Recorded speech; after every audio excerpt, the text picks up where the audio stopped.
উচ্চ মাধ্যমিক পাশ বড় করেছি। করে দাও।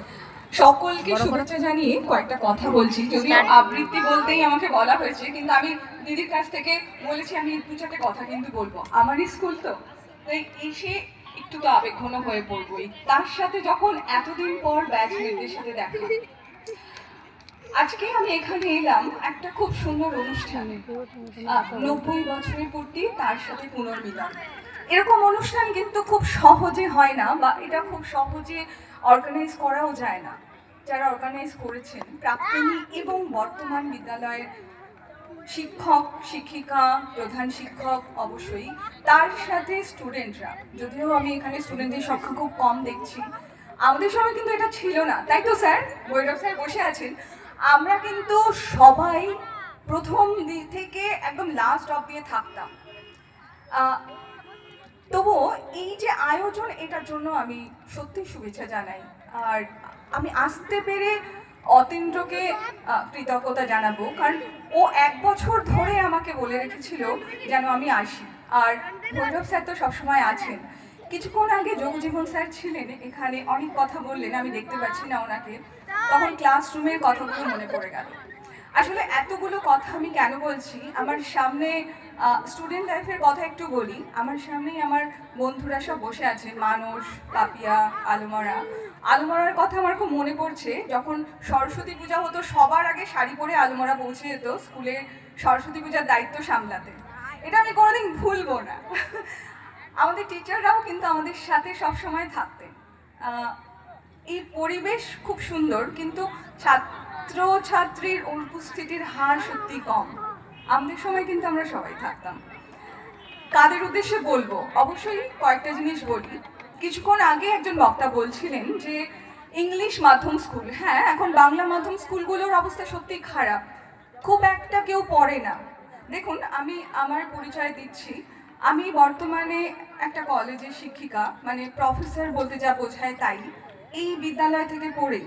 এবং আমার বান্ধবী আলুমারা, পাপিয়া, তারা দুজন কিন্তু শিক্ষিকা প্রাইমারি স্কুলে। আমার মতো তারাও, আমরা সবাই সেই বাংলা মাধ্যমে প্রাইমারি স্কুলে পড়ে তারপর হাই স্কুল, গার্লস স্কুল, এই বয়েজ স্কুল, তারপরেও কিন্তু আমরা চাকরি পেয়েছি।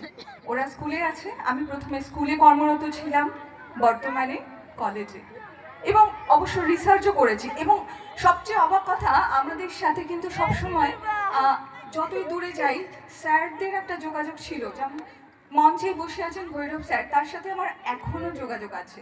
যে কোনো অসুবিধা হলে তাকে আমি ফোন করি, তিনিও আমাকে বলেন, উপদেশ দেন, প্রয়োজনে বকাও দেন।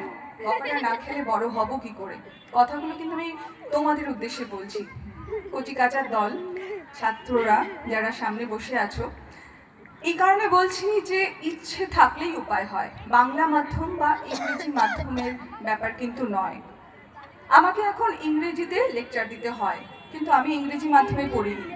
আমার বন্ধু মানুষ, ও যে বিডিও অফিসে চাকরি করে, ওকে কিন্তু যা লিখতে হয় ইংরেজিতে। মানুষ ভুল বলছে কি আমি?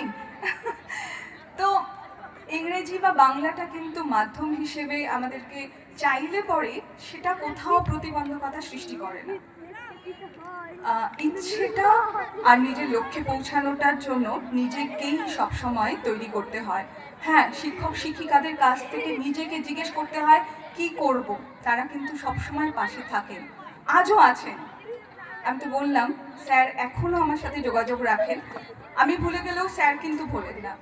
এটা আমাদের একটা বড় প্রাপ্তি। আজ হয়তো আমার এখানে আসা তাদের জন্যই। অনেক কাজ ফেলে আমার মতো অনেকেই এখানে এসেছেন প্রাক্তনীরা।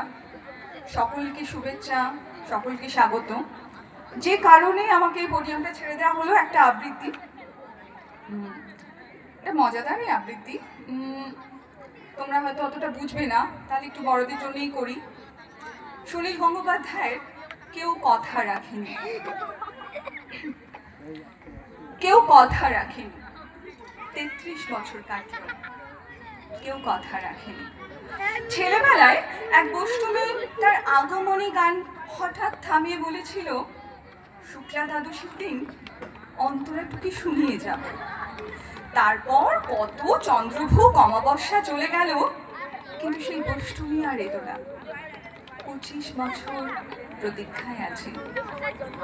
মামা বাড়ির মাঝি নাদের আলী বলেছিল, বড় হও দাদা ঠাকুর, তোমাকে আমি 3 প্রহরের বিল দেখাতে নিয়ে যাব। সেখানে পদ্মফুলের মাথায় সাপ আর ভ্রমর খেলা করে। নাদের আলী, আমি আর কত বড় হব? আমার মাথা এ ঘরের ছাদ ফুঁড়ে আকাশ স্পর্শ করলে তারপর তুমি আমায় 3 প্রহরের বিল দেখাবে? একটা রয়্যাল গুলি কিনতে পারিনি কখনো। লাঠি লজেন্স দেখিয়ে দেখিয়ে চুষেছে লস্কর বাড়ির ছেলেরা। ভিখারির মতন চৌধুরীদের গেটে দাঁড়িয়ে দেখেছি ভিতরে রাস উৎসব। অবিরল রঙের ধারার মধ্যে সুবর্ণ কঙ্কন পরা ফর্সা রমণীরা কত রকম আমোদে হেসেছে। আমার দিকে তারা ফিরেও তাকায়নি। বাবা আমার কাঁধ ছুঁয়ে বলেছিল, দেখিস একদিন আমরাও। বাবা এখন অন্ধ, আমাদের দেখা হয়নি কিছুই। সেই রয়্যালগুলি, সেই লাঠি লজেন্স, সেই রাস উৎসব আমায় কেউ ফিরিয়ে দেবে না।